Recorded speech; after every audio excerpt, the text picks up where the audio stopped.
The foam layers in wood mold now go through what's called a pressure cutting machine.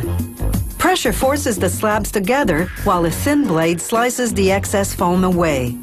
Exactly how much pressure the machine applies is a closely guarded trade secret. The foam arms pop right out on the other side.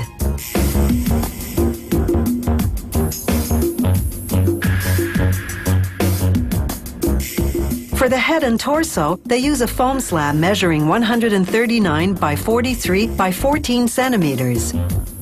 And a foam pattern that includes shapes for breasts and a belly button and grommets to shape the nipples. This foam pattern is impressionistic. These mannequins are not meant to be anatomically correct. Here's the pressure cutting machine close up. 9 rollers compress the mold, soft foam, and pattern slabs together, forcing them through a paper-thin opening and slicing away up to 15 centimeters of foam. True to form, Lady Swing pops up on the other side. Her flexibility is her raison d'être. She and Mr. X are often displayed on sports equipment like snowmobiles and bikes. Their manufacturer first named them in the 1970s, and the monikers just stuck. Workers inspect the mannequin and trim the excess material. They extract her easily because they sprayed the empty mold cavity with lubricant. Next, a worker assembles a half-centimeter thick steel skeleton to give the mannequin some structure. Workers will insert the skeleton between the half sections of the foam body. A welder fuses together 16 joints in the ankles, knees, thighs, hips, elbows, and shoulders. Another worker sprays slow-drying water-based glue on the skeleton and on the foam body sections that'll cover it. This will make them adhere together snugly. The hand skeletons are thin and pliable, like coat hangers, so they'll bend. A worker places the skeleton between the torso halves, positioning the foam so the edges meet evenly. These dummies don't come cheap. They sell for between $600 and $800 each, depending on the market value of the foam's main ingredient, oil. Still, that's a bargain compared to their more realistic-looking, but much less flexible, fiberglass cousins. They cost up to $2,000 each.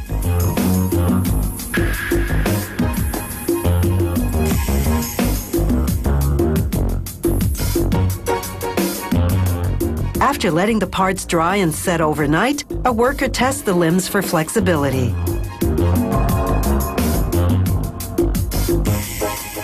She joins together the lower leg portions. The skeleton protrudes at the heel so it can be secured to the floor when the dummy goes on display. Now here's a scene worthy of a horror movie. Using an electric carving knife, a worker slices off 6 centimeters from the front of the head. Ouch! She glues on a hollow face mask made of plastic using solvent-based glue for an extra strong bond. Next, they spray the mannequin with flesh-colored water-based glue. They sprinkle it with fine powder made of tiny cloth particles. This is called flocking. It takes 12 hours to dry and gives the mannequin a protective, fire-retardant skin. This factory's flocking comes in 18 different colors, from a variety of skin tones to several vibrant colors. Before Lady Swing makes her debut, a makeup session. Powder blush to color her lips and cheeks, and water-based paint on her eyes, lashes, and brows. They add a wig and voila! She's ready for her date with Mr. X.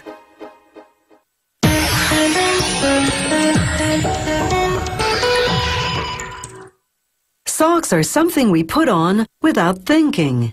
But consider this. The very first socks were strips of cloth or hide wrapped around the feet. Imagine walking around in those. Thankfully, that's ancient history. And today's socks are much better for the soul.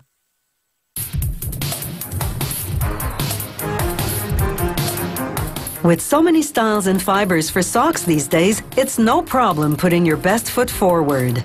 But you have to step into this room of knitting machines to truly understand what a science sock making has become. Here's a machine with the top open so we can get a view of the knitting action. An automated whirling cylinder pulls yarn from spools through holes in metal spokes. Little hooks on the needles grab the yarn. The hooks have latches. The latches open as the hooks snare the yarn and close as they knit so you don't lose a stitch. As you can see, this machine knits socks a lot faster than Grandma, sometimes making over 360 pairs a day.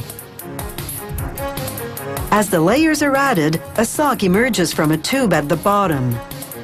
This knitting machine is fully computerized. It automatically switches to a different color of yarn to make a stripe or a company logo.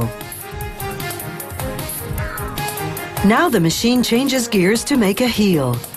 It does a half rotation instead of a whole one to knit the heel shape. The needles go up and down as the latches open, and the needles pick up the yarn, pulling it in. Knit 1, purl 2.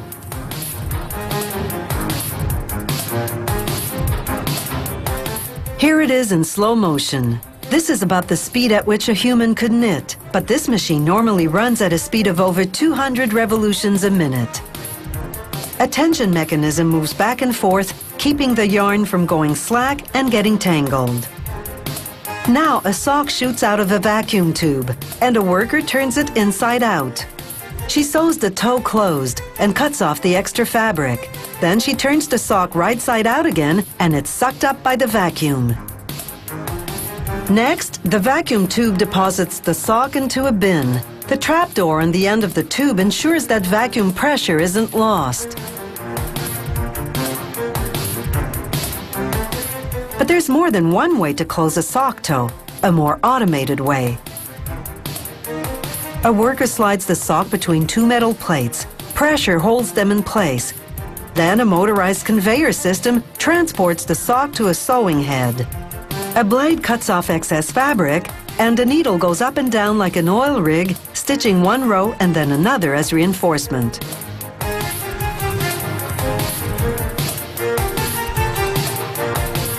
This automated system produces a finer seam than a sewing machine that's run manually.